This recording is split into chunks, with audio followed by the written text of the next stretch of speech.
Welcome to our community. Susie Thomas with you this morning. We are speaking with Kim and Chris Kenny from the McKinley Presidential Library and Museum. Good morning. Good morning. Good morning. Well, you two, we've hit the jackpot here because we've got both of you in the room. This is too much fun. Right now, before we talk about anything that's always there, you have one of the most unique and fun exhibits that I've seen in a long time called Mom, What Is That? Yes.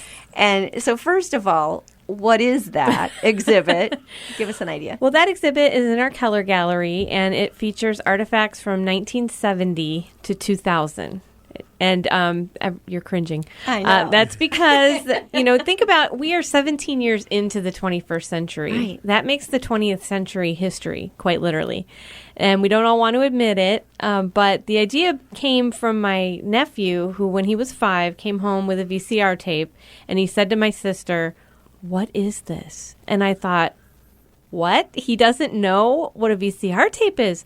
So I started to think about some of the other things that people who were, kids would not know, that I would say, "Are you kidding? You don't know that?" So that's where the exhibit idea came from. Well, it is crazy when you think about it, because think of the things that we preserved on VCR tapes. And then what do you do when you have nothing to play those on? Right. How do you watch that? Well, I think archivally they're more stable than anything digital. So there is that. Okay, well, that's good, because all my photos are out in a cloud somewhere. Right, exactly. How do we see those one day when, when that the phone is a doesn't work? concern. It is a concern. I mean, we really should at some point run some of these things off to have them the old-fashioned way, right? Mm-hmm. Yeah, the old-fashioned way is really the best way. And we talk about that all the time in the museum world, because people take more pictures than ever before, but they're all locked up in phones and clouds and all of that kind of thing. So if something happens to you, how does anyone get at your pictures? So How it's do a they? Concern. They Norm don't. MacDonald said the funniest thing. He said, I have one picture of my grandfather.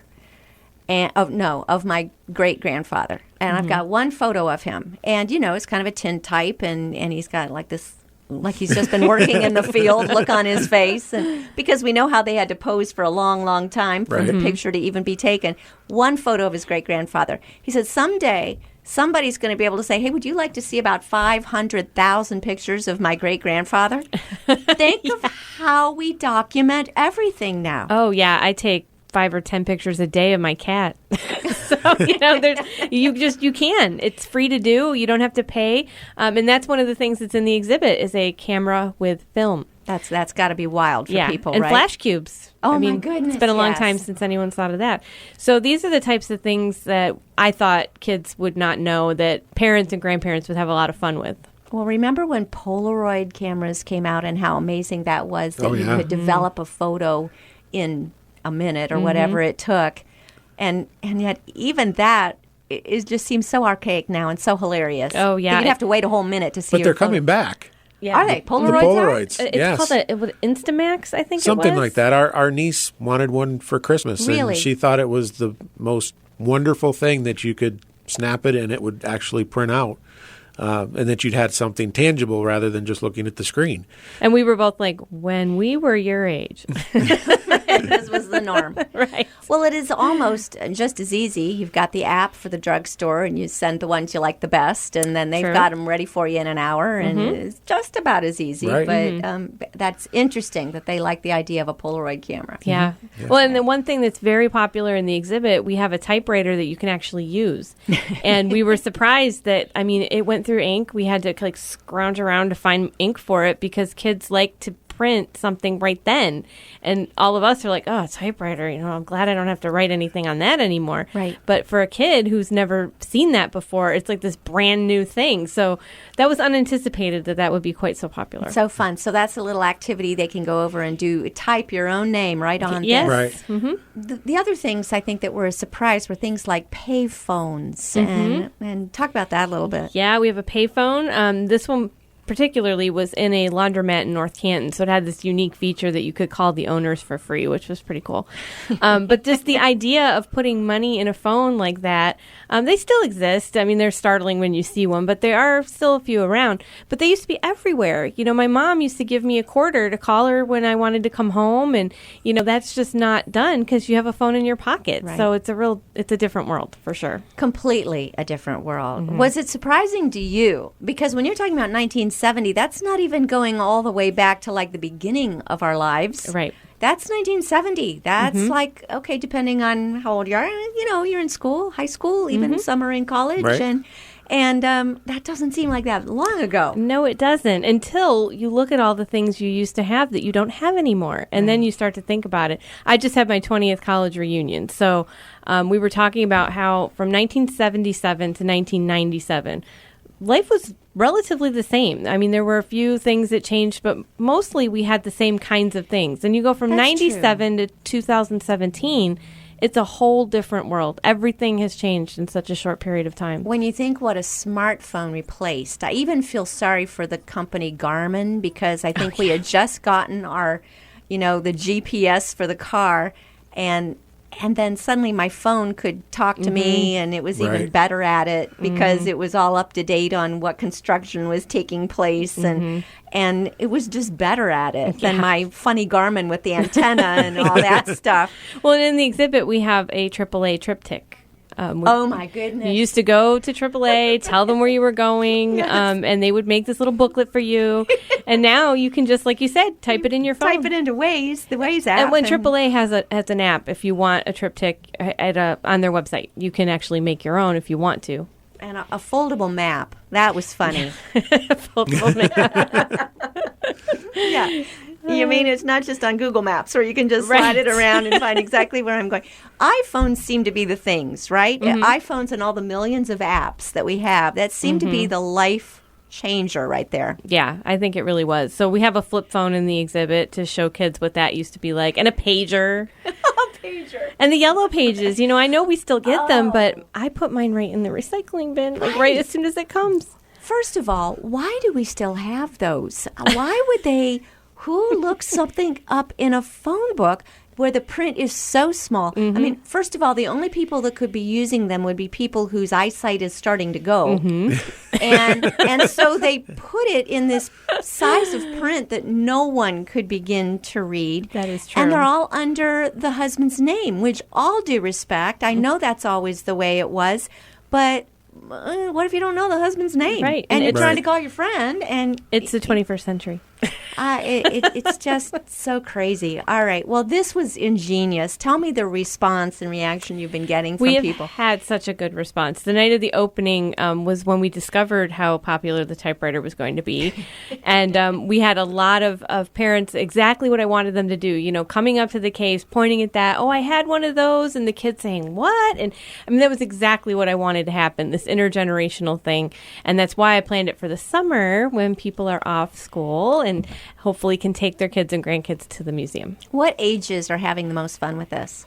I would say probably around like 10-ish. I think it's those kids that grew up on video games and are just starting to maybe have a tablet of their own, or maybe have a phone of their own with limited usage, things like that. And they're coming in, and their moms and dads are saying, when I was your age, this is what we played our video games on, and they can't believe it, or this is what our phones looked like when we first got one, or we didn't have a phone when a cell phone when we were your age, right. Type of thing. There was no Google, so we have in the exhibit a set of encyclopedias. Right? Yeah. Oh my goodness! And one of my favorite things, which is so silly, I kept so many of my notes, my paper notes from junior high and high school.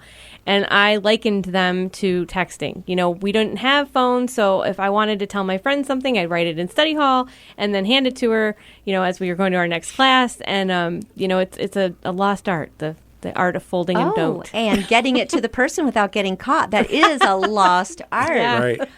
Oh, my goodness, yeah. It's ingenious. Thank you. And as you're talking about video games, my mind started going to things like Atari. And before that, Pong. Remember Pong? Yes. Oh, yes. Yes, we have an Atari. It belongs to our science director, who looked for it and found it and played it all weekend before she brought it in to me to borrow it.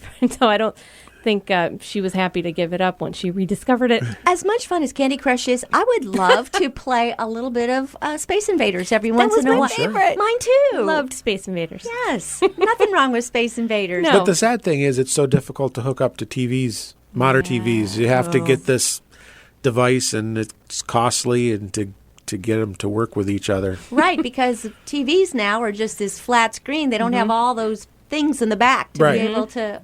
Right. Everything's has changed. It has. I donated our TV from our guest room, which is a built-in TV VCR. So now the museum owns that, so I could put it in the exhibit. And you can play VCRs on it. Yeah. Oh, that's so fun. It's ingenious. So it's called you. Mom, What's That? How long is that going to be there? It's up through Labor Day.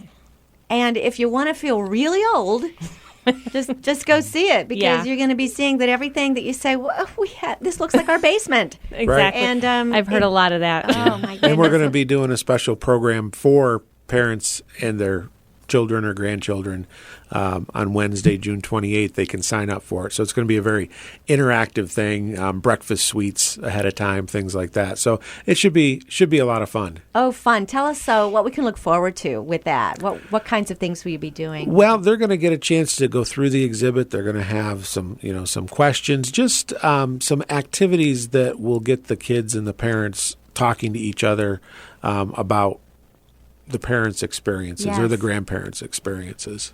Well, you think the first time you saw a flip phone, didn't you think that was the coolest thing you ever saw? Oh, absolutely. Because I remember our first car phone was something that stayed in the car. It was bolted to the floor, and we thought it was awesome that we could order pizza while we were en route from somewhere to somewhere else. And you know how much you paid a minute for that? Oh, my gosh. I don't want to think More about than your it. pizza. Yeah. Oh, don't even want to think about it. Yeah, it is crazy how the world has changed. Wow. But fun for you, because you have a museum and you get to be able to show all these things, and everything is always happening there. What else do you have going on at the museum? Well, we have our car show is coming up. This is our 16th annual, which is hard to believe, and that's Saturday, June 24th. It's on the grounds. We usually get around 120 cars, and they're all around the double driveway in front of the monument. And it's just a very, very fun family day. Activities going on in the museum. We're going to have live music from 11 to 2. Ryan Parkinson is going to be doing some 50s and 60s music live. Last year was our first year that we had him, and he had a great response. So we asked him back this year. And it's just a very, very fun family event on the grounds. We'll have a couple of food vendors there, so you can come and make a day of it. And it's free to come look on the grounds at the cars and everything. And then if you want to go in the museum and see Mom, What's That? We hope you do that as well. And there's a full slate of activities in the museum, science shows in Discover World, planetarium shows throughout the day. And it's just a great event. It's a full day. Can you give us a hint of what kinds of cars we might be seeing? Oh, we run the gamut. Pre-registered right now, we have everything from a 1930 Model A up to a early 70s fire engine. And then up to your more modern Corvettes and Mustangs, things like that. So people will see a wide variety of vehicles there.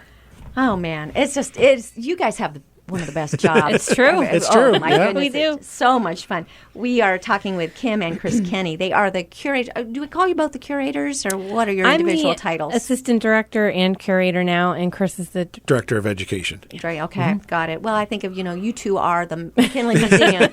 But the McKinley Presidential Library and Museum, which is just so much more than stuff on McKinley. It's just way more than that. If you're interested in the history of Stark County, history of our world right now, you really need to get over and see that. We're going to be back with the Kennys right after this word. You're listening to Our Community.